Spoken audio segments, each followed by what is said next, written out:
संत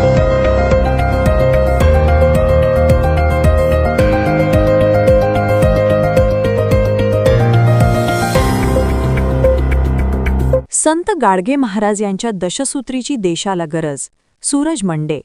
नुकतीच जिल्हा परिषद प्राथमिक शाळा धानोरा शिक्रा येथे संत गाडगे महाराजांची जयंती मोठ्या उत्साहात साजरी करण्यात आली. या प्रसंगी ते मंचावरून बोलत होते. गाडगे बाबा यांची दशसूत्री देशाला तारक ठरणार आहे, त्यामुळे त्याचे पालन शासन स्तरावरून व समाजामध्ये होणे अगत्याचे आहे, असे प्रतिपादन त्यांनी केले. या शानदार कार्यक्रमाचे सूत्रसंचालन मुख्याध्यापक दीपक धांडे यांनी तर आभार प्रदर्शन शकिलाबाई अंगणवाडी ताई यांनी पार पाडले.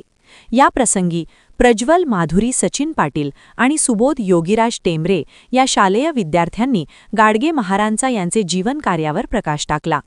सर्वप्रथम शालेय परिसर स्वच्छ करून लख्ख करण्यात आला. संत गाडगे महाराजांचे प्रतिमा पूजनाने कार्यक्रमाची सुरुवात करून सर्व विद्यार्थ्यांकडून गाडगे महाराज यांचे दशसूत्रीचे पठण करून घेण्यात आले.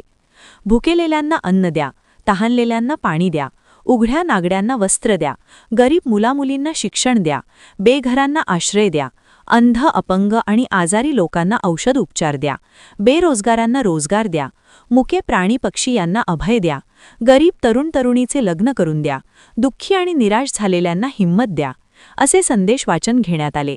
या कार्यक्रमाकरिता ताम गाडगेताई, अश्विनीताई, अथर्व राहुल पडोळे, समर्थ अमोल पडोळे, सार्थक प्रदीप चौधरी, विराज दशरथ मारबदे, धनश्री किशोर गरड, पलक रामपाल बद्रे, सान्वी प्रफुल्ल कांबळे, दुर्गा पद्माकर खंबरे, वेदांत किशोर गरड, दिव्यानी विनोद टेंभरे, तन्वी निलेश मालगावी, रीता निलेश मालगावी, गौरव सचिन शेंडे, पियुष सचिन शेंडे, नमन हिम्मत मालगावे, कृष्णा अंकुश शेंडे, आरव नंदकिशोर मालगावे, संविधान संतोष कांबळे, सार्थक नितीन मेश्राम, देविका दीपक शिकरे तसेच शाळेचे सर्व आजी व माजी विद्यार्थी उपस्थित होते.